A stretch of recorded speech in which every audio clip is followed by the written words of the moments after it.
bisa dihadirkan.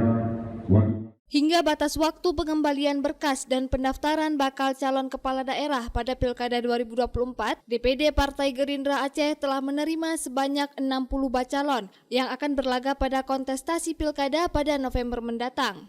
Dari 60 bacalon, 3 diantaranya merupakan perempuan dan salah satunya merupakan bacalon yang berasal dari kalangan akademisi.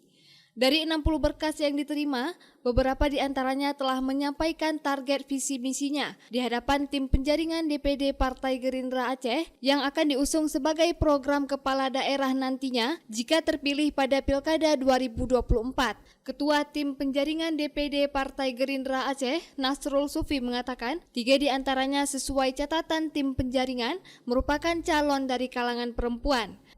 Disinggung masalah posisi, Fadlullah yang merupakan Ketua DPD Gerindra Aceh, Nasrul Sufi mengatakan ada 2 peluang tingkatan yang dimiliki Ketua DPD Gerindra Aceh, namun hingga kini pihaknya masih menunggu hasil keputusan dari DPP. Kita sudah menerima pendaftaran di seluruh kabupaten kota mencapai 60 peserta di seluruh Aceh, baik untuk wali kota atau untuk bupati, sekaligus tadi juga ada yang mendaftar sebagai calon wakil gubernur Aceh. Yang mengambil formulir ada 3 orang, tapi yang baru mengembalikan serta menyampaikan visi dan misi baru 1 orang, yaitu seorang perempuan yang seorang profesor juga. Rencana akan disanding dengan siapa nanti ya? Belum, kita akan mencoba melobi nantinya dengan partai apa, dengan sosok yang mana, kita masih melihat perkembangan beberapa hari kemudian. Mungkin ada beberapa partai yang sudah menampilkan calonnya, tapi wakilnya belum ada. Kita akan mencoba menawarkan kepada teman-teman, mungkin ada yang cocok, nanti akan kita coba follow up bagaimana selanjutnya.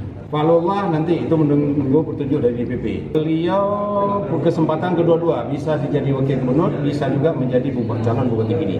Insya Allah kedua-duanya punya peluang yang sama. Untuk bakal kepala daerah, saat ini pihaknya akan melihat sosok bakal calon yang potensi untuk berkoalisi. Pihaknya juga akan melihat bakal calon kepala daerah yang akan diusung nantinya yang memiliki program yang sejalan dengan program pemerintahan ke depan, seperti program Indonesia Emas, penguatan dunia pendidikan, sains, teknologi, dan digitalisasi. Dari Banda Aceh, Lala Nurmala melaporkan untuk Puja TV Aceh.